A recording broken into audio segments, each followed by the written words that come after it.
أهلا بكم في فيديو عن المسكوت والمحظور قضية الصحراء المغربية.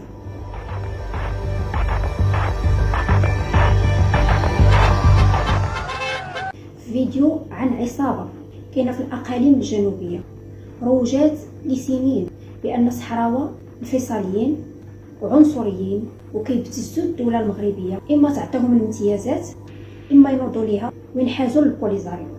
وعلاش هاد العصابه دارت هاد الشيء؟ باش تعزلهم على الاعلام وتستفرد بهم ودير فيهم ما بغات، وكلات ليهم رزقهم، فقراتهم، حقراتهم، هدداتهم بتهم الانفصال.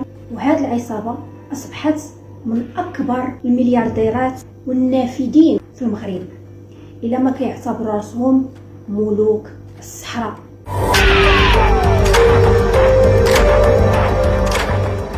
غنبدا باكبر جهه فيها الفساد، وهي جهه العيون الساقيه الحمراء. فيها اقاليم العيون، بوجدور، السماره، طرفايه. هذه الجهه فيها خيرات، فيها نشاط معدني، استخراج الفوسفات والرمل والملح، وفيها واجهات بحريه، يعني كاين نشاط الصيد البحري وما ياتي معه من تصنيع ثم التصدير، اضافه الى الصناعه التقليديه، والى ان هذه الجهه عندها مقومات سياحيه. واش مسؤولين الجهه اضافه الى هذه الخيرات؟ كاين الاموال الطائله والملايير اللي كتوصلهم ديال المبادره الوطنيه للتنميه البشريه، قدروا يحققوا حياه كريمه لساكنه العيون، بوجدور، السماره، طرفايه. غنبداو بفضيحه مدينه السماره. انا كان كيسحبني غير مخيمات ديال الحرب، وكنعرف مخيمات تندوف. انا عمرني ما يسحبني خوتنا المغاربه مازالين عايشين في المخيمات بلا الصرف الصحي، بلا الضوء، بلا الماء، كيسقيو الماء وما عندهم حتى شي مرفق عمومي، وعايشين بحال لاجئي الحروب. فشنو هي قصتهم اخواننا في مخيمات الوحده؟ هي ساكنه تقدر ب80,000 نسمه، شي 30,000 منهم منحدرين من اقليم شيشاوه واقليم الرحامنه باعتبارها فخده صحراويه. في يامات الحسن الثاني كان بغى يدير الاستفتاء، هاد الناس جمعهم دريس البصري وداهم لتما على اساس غيشاركوا في الاستفتاء وغيساهموا في شهاده حق. ملي الحسن الثاني تراجع على الاستفتاء، هاد الناس بقاو تما، هم ضحايا ديال الدوله. 32 سنه عايشين في الديور ديال الطوب، ملي كتنزل الشتاء كيعوموا في الغيس، كيريبوا عليهم دوك الديور. كاين اللي كيتوفى، لا شارع لا جرده لا مسبح. تخيلوا الاطفال تما كي دايره حالتهم، ما كاين تما لا خدمه لا ردمه. وين كتعطيه لهم الدوله؟ لان الا ما عطاتهمش ما ياكلوا، ما عندهم ما ياكلوا، ما عندهم ما يشربوا، ما كاينه خدمه، ما كاين فلوس. بين 2007 و 2008 تفرقوا في الاقاليم الجنوبيه بعض البقاع باش يتبنوا فيهم ديور والناس يخرجوا من الكريانات، بحال المخزن كيدير هنايا في سلا او في تماره او في اي بلاصه مازالين فيها البرارك والكريانات. كلشي في الاقاليم الجنوبيه استفاد الا هاد الناس ديال مخيمات الوحده. كيف ما شفتوا الحاله اللي هما عايشين فيها، حتى التموين ولا كيتسرق ليهم. بين الكاميو ما كيخرج من القشله ديال العسكر على ما كيوصل للساكنه، ملي كيدوز من بين ايدي الاعيان والمنتخبين كيطرى فيه العجب والجرائم.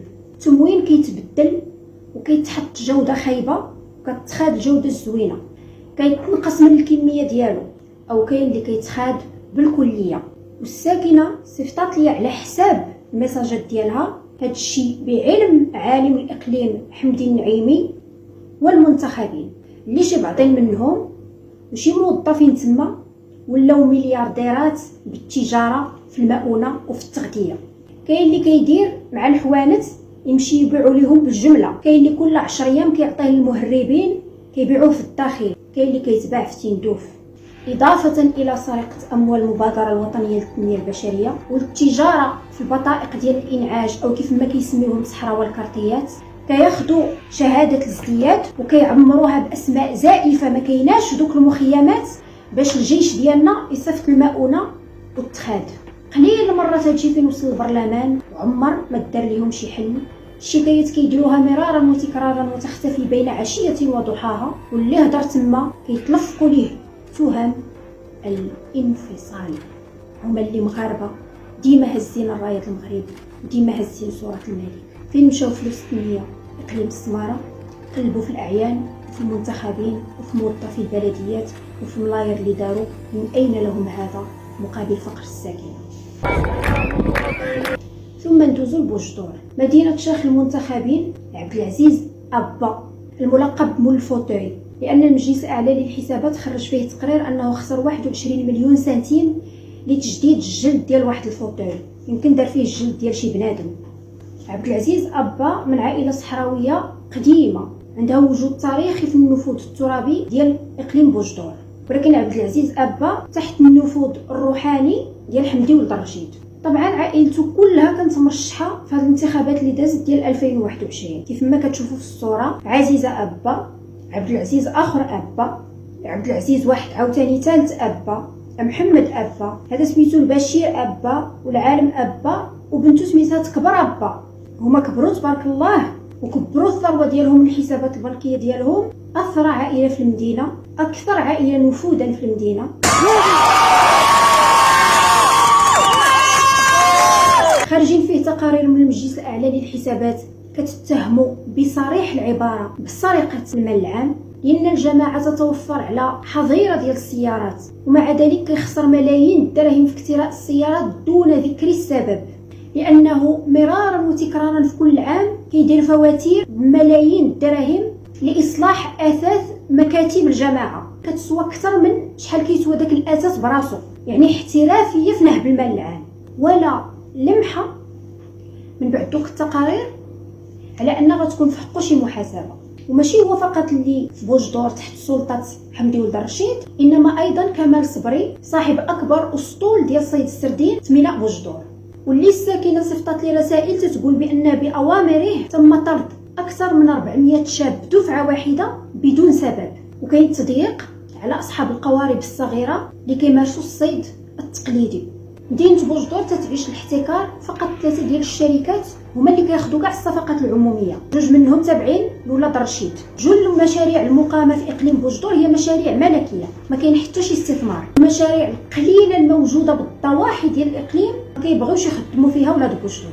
اموال المبادره الوطنيه للتنميه البشريه والكارتيات كيستافدوا منها ازلام النواب، اقارب الاسر المسيطره، ابا، خيه، داده، خطاط، بيي، قرموطي، سدرارين، العروسي. الساكنه مقصيه من التشغيل، من التكوين، عايشه الفقر، عايشه التهميش، عايشه العزله التامه، وطبعا اللي دوا فيهم يلصقوا تهمات للفيصل.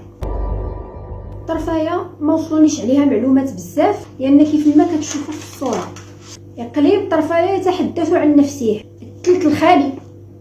وغندوزو لاقليم العيون اللي حاول حمدي ولد الرشيد يردوا المملكه ديالو. كون شاف حمدي ولد الرشيد البحر ديال المساجات اللي وصلوني واش تيقولوا عليه الساكنه وحتى المقربين منه وحتى الصحفيين اللي كيطبلوا ليه، لانهم عايشين تحت الضغط وتحت الخوف.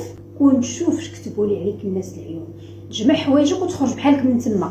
نقول لك يا ولدي عنك ذاك اللي قالت نيس ناجم سلام، هذاك اللي قالت ما يقدر يشقر ولا يقدر يكذب، هي اللي حقيقي.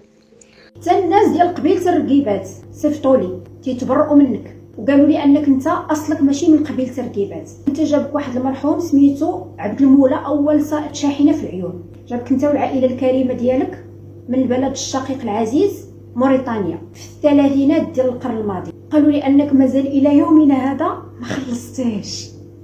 صراحه اهلنا في الصحراء عندهم واحد الحس فكاهي عالي وعجيب، وهذا الشيء اللي غنقول لحمدي ولد الرشيد اعتبروا اسئله ما تعتبروش اتهامات. وانت جاوب، واش بصح كتطلع في الانتخابات دائما بالتزوير تستعمل البطائق الوطنيه ديال الموتى وكتطلب من الناس يصوتوا عليك في 8 ديال المدارس، يعني في 8 ديال الدوائر نفس الشخص يصوت عليك 8 ديال المرات. كيعطينا كارطه صيانه يدير واحد الميز كيقول لي زيد مكتوب فلان فلاني غتدخل فيها وغتصوت، فهمت؟ هذا الشيء اللي صيفط لك راه هو اللي وقع في الانتخابات الفاتة. دابا المجلس ديال الجامعه ما تابعش الحمدي، ما تابع له، وبغاو يحيدوه ويدير شي وحدين تابعين له. هذاك الشيء علاش قاموا بتصوير اللوائح الانتخابيه. واللي ما صوتش عليك كتحيد له الكارطيه ديال الانعاش وكتضيق على الرزق ديالو.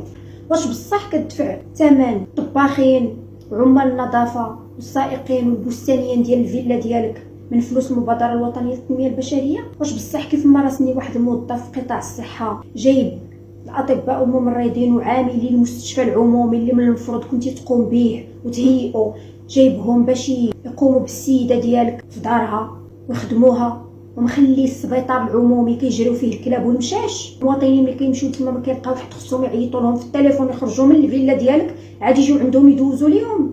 هادشي لا لقاو ما يدوزوا ليهم، ما كاين حتى شي حاجه كيحتاجها المواطن يقدر يلقاها في المستشفى، حتى لا سيرينغ ما كايناش. واش بصح بالعاني انت ما بغيتيش تهيئ المستشفى العمومي وتحاول اقباره في مقابل المصحه اللي بنيتي واللي فيها ما نعرف شحال من طبقه وشاده على جوج الشوارع؟ واش يعقل ان منتخب خصو يقوم بالمرافق العموميه خلاها حالتها حاله ولا كيدير استثمارات؟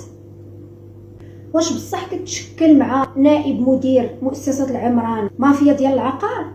بدءا بفضيحة 2006 منين عطات الدولة بشراكة مع العمران منازل وشقق لساكنة مخيم المصلة حي العودة. تفاجأ العديد من الساكنة بأن عدد من المنازل تعلق عليها مقاطعة مرقمة، يعني تابعة للبلدية. ومن بعد ما توزعوا الشقق على الساكنة تحيدات ديك البونكارت اللي كانت معلقة، ولاو منازل تابعين ليك ولعائلتك ولداويك سوليتو عليهم، مع انكم نتوما ما محتاجينش وعندكم الفيلات.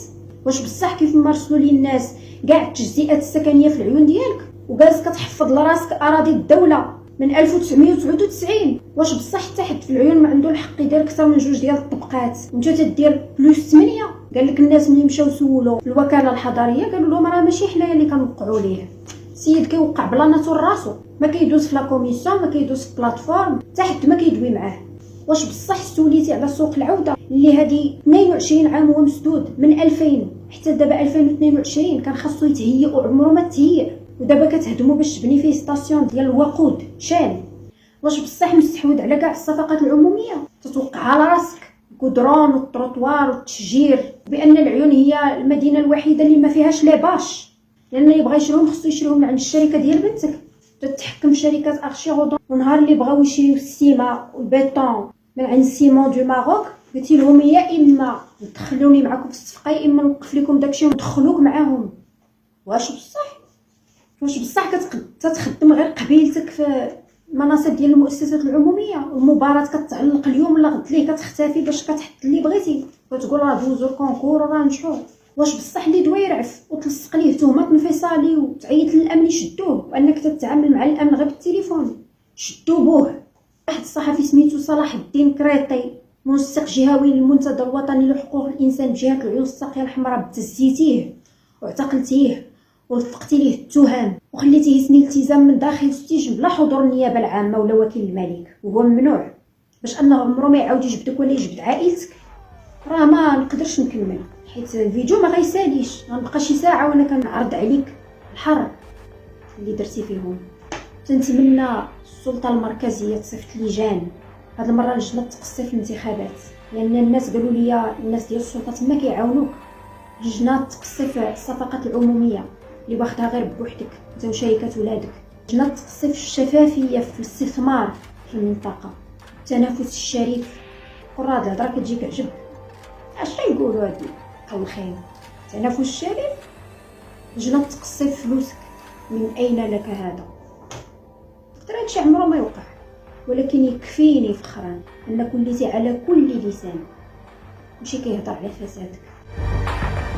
جهه قلميم واتنين اللي فيها قلميم، طنطان، سيدي فني، السزاك، الى جانب وجود ثروه سمكيه في كل من سيدي فني وطنطان، وأراضي صالحة للزراعة ممتدة على أكثر من 200 ألف هكتار، فيها شواطئ جميلة، فيها مصبات أنهار، فيها مواقع أثرية والواحات المنتشرة. كان ممكن تكون واحد الوجهة سياحية عالمية. علاش هاد الجهة ما تنماتش؟ غادي تعرفوا الجواب إلا بديت السزاك. إلا شفنا الإقليم ديال الملك رشيد الثامن، تنظن نتوما كتشوفوا هاد الفيديو بلا ما نهضر بزاف.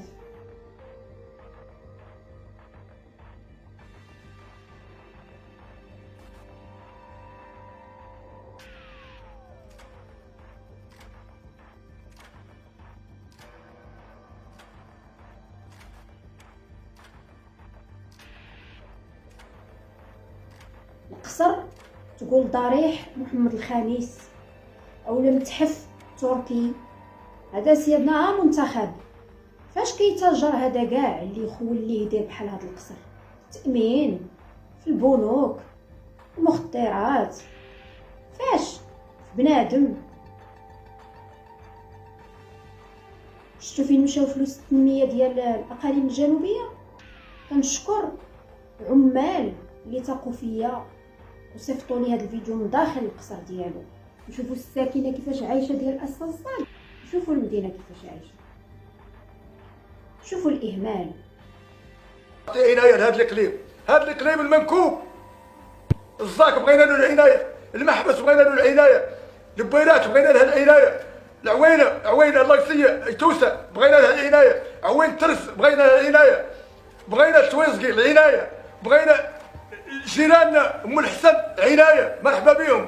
حنا ما كنروغوا حد، حنا وحدين من المغاربه الاحرار. انا ضربت 40 عام ديال السيرفيس، 40 عام وخلاوني قنبه باش نعلق بحشيشتي.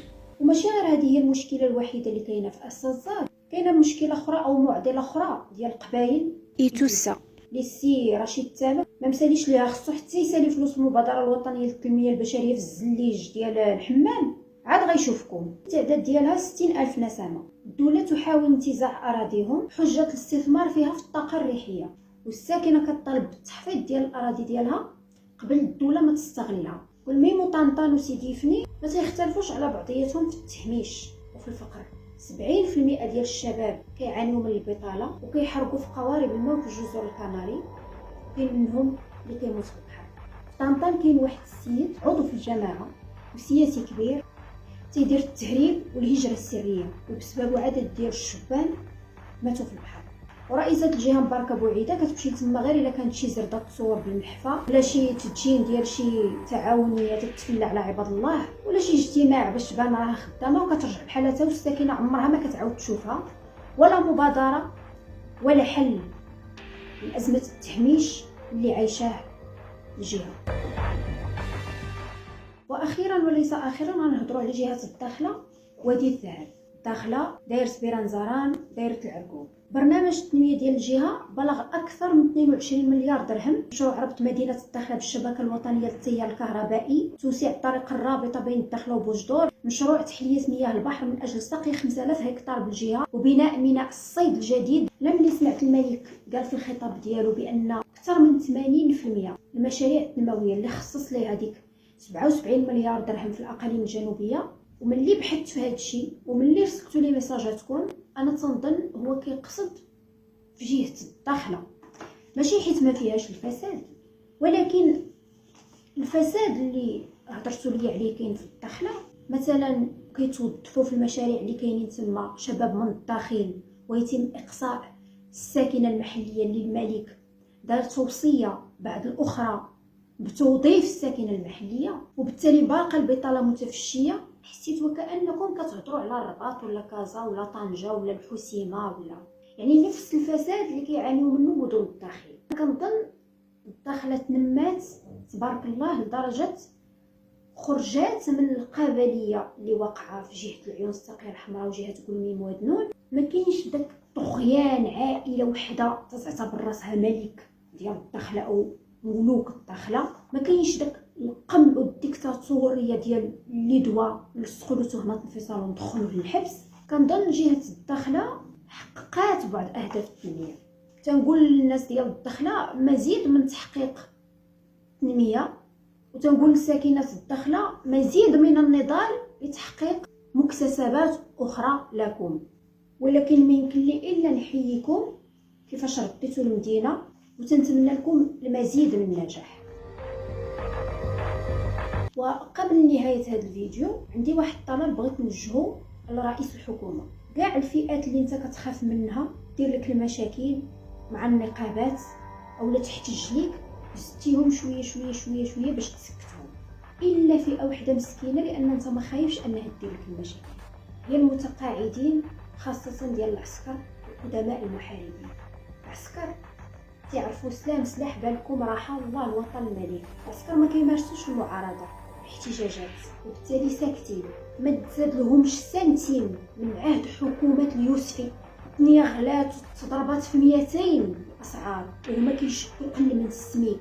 هادو المتقاعدين العسكر ديالنا وقدماء المحاربين اللي حاربوا ودافعوا على البلاد من النفس والنفيس. عائل. فأنا أدعوك إلى أنك تزيد لهم تفرحهم قبل من مصادقة على الشق الثاني من قانون المالية ديال 2019. اللي نسى التاريخ ديالو ونسى اللي خدموه ما فيهش الخير. الناس ديال الصحراء ديال الأقاليم الجنوبية، إلا كنت قصرت في الكلام عليكم استسمح، ما غيكونش هذا آخر فيديو فين ما نهضر على الفساد في المغرب. نتوما من هنا لقدام جزء لا يتجزأ. العزة اللي عزلوكم دوك الناس سالات، والله لبأمر من الله أن كاين شي تدابير ربانية أكبر من تدابير البشر. اللي كيعتقد ان المخزن كان ناعس وفاق في هذه المسيره الخضراء وقال انا نعيط للمؤسسه لا من نجي في الفيسبوك تحارب لينا الفساد في الصحراء، ما صافا بلاطيت. المخزن راه كاين الغضبات الملكيه، راه كاين الاليات ديال المحاسبه، راه كاين المؤسسات. ولكن اللي بغى يعتقد هذا الشيء يعتقد، وانا راه ما عنديش مشكل. راه كتكبروا بيا ملي كتقولوا ما يسمورها جهاز المخابرات كيكتب ليها، ما يسمورها فؤاد علي الهمه كيكتب ليها. عرفتوا اش كنبدا نقول؟ الا انا مخي داكشي اللي تنخرج منه كتعتقدوا ان كيكتبوا لي واحد المكتب المخابرات، فالله اكبر عليا. كيف ما قلت ما غيكونش اخر فيديو ان شاء الله. تحياتي والى فيديو قادم بحول الله.